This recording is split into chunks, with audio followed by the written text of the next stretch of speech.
thought I would get you up to speed with our huge decision of selling Daisy.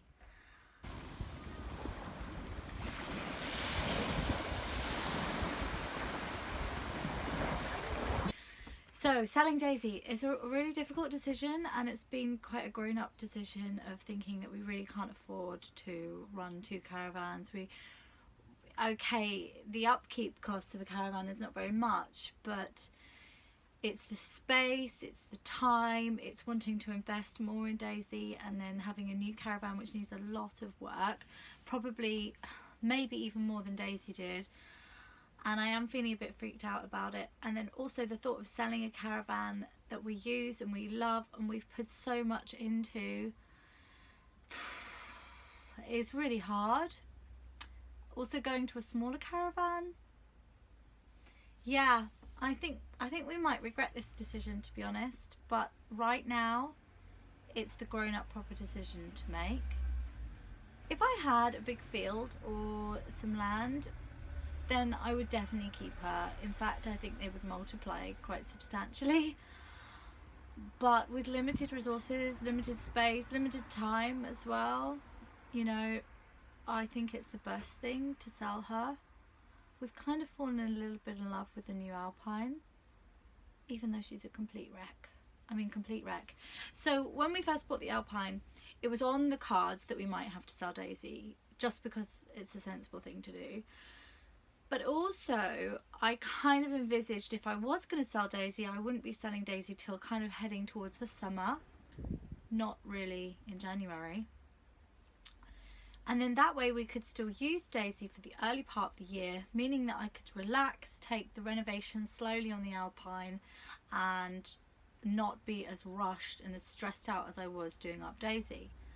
But now we're kind of in January, we have 2 caravans outside the house. We have generally very supportive, wonderful neighbours, but I'm also not in the viso that I want to annoy people on purpose if I can possibly help it. So I'm kind of like... And then the Alpine needs a lot of work. Sorry, still getting over a cold. A lot of work. Not just time and effort and hard work, but money too, you know. It adds up. So selling Daisy would give me breathing space that I could do her up quickly because I wouldn't be hunting for funds, and I could just buy the wood when I needed to and buy the items that I needed to crack on with the Alpine. But selling Daisy puts a massive strain on me because I've then got to get this new caravan done by at the very latest May, possibly before. We're only in January. Well, I say we're in January. I think it's actually the 1st today. So I think we're in February now. See, I've just lost a month. So it's a positive thing in a way because it feels like we're moving on. But it's a bit like selling a little piece of your heart, like love, time, money, blood, sweat and tears went into rebuilding this caravan. And we really thought at the time that she would be our forever van. You know, we would never, ever, ever sell her. I think if you'd offered me an incredibly large sum a year ago, I would have laughed it off and said no, never. But you know, life changes. Life moves on around you. So, we're selling her. And that brings you into a whole new world of stress of trying to sell a caravan, because vintage caravans are kind of like, not niche, but they're unusual. They need love and they need looking after and they need maintaining and they need to be spotted for leaks. And also you need to take them on knowing that you might get a leak and not to panic. It's not actually a problem, it can be fixed. So I'm going to do a couple of tours of Daisy because she's not what I would call finished. And the reason why I've stopped the list of works that I had for this winter is because when we started to talk about selling her, I thought, well, I shouldn't really cover the seating because maybe the next person would want a different colour, and maybe I shouldn't build the back shelf along here because maybe they would want to do a different design. Maybe they'd want to add in cupboards again, or so I just thought, no, I should just stop and sell her as she is. And I'm selling her at the wrong point of the year. and I'm selling her with a few snag lists of things that they might want to do. So I've reduced the cost down a lot. I mean, if I do not want to add up the costing again of what we've spent on her, because I would probably cry at the price I've put her on the market for. But we did her up knowing it was our van forever. So I'm prepared that we probably will lose money, but then we'll gain money because that money will go into the new van. And maybe we'll be able to have a bit left over to do things that we wanted to do with Daisy, like solar and other bits and bobs that we couldn't afford.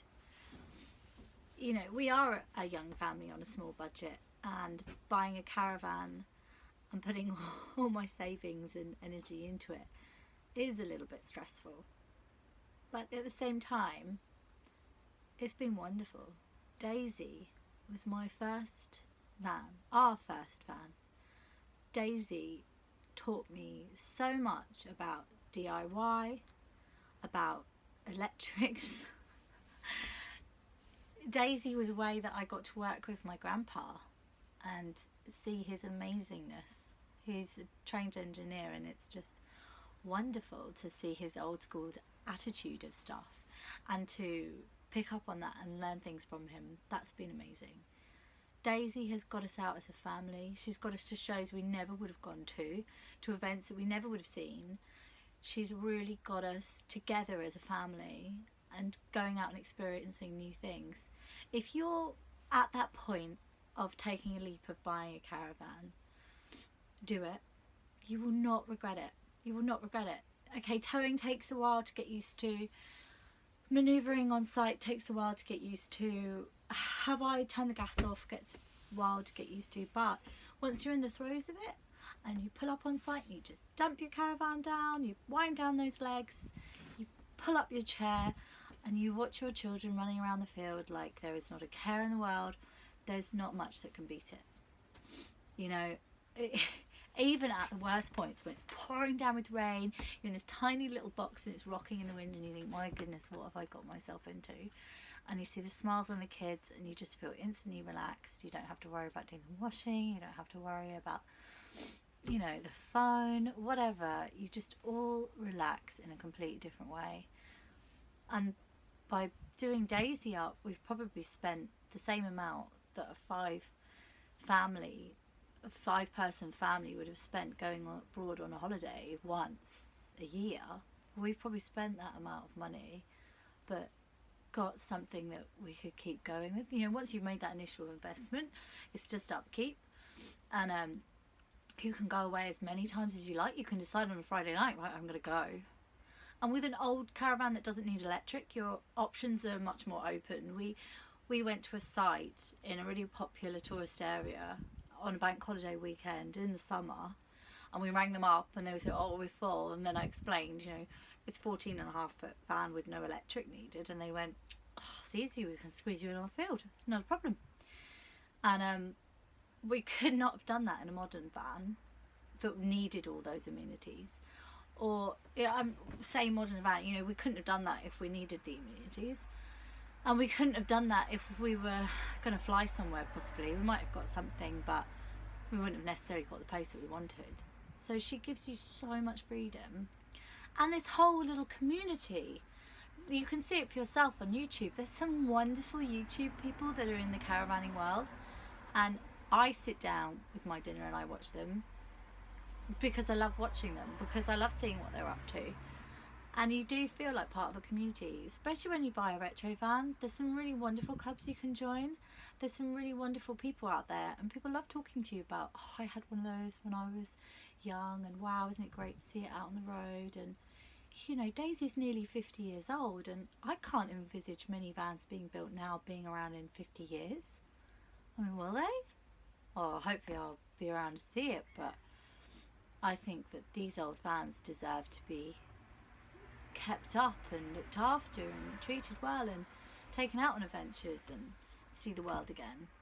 And Daisy's definitely been the ticket for me and my family to do that, for getting out and let's go, you know? So as really kind of torn I am about selling her. I mean, I'm really torn. I've gone over it a lot.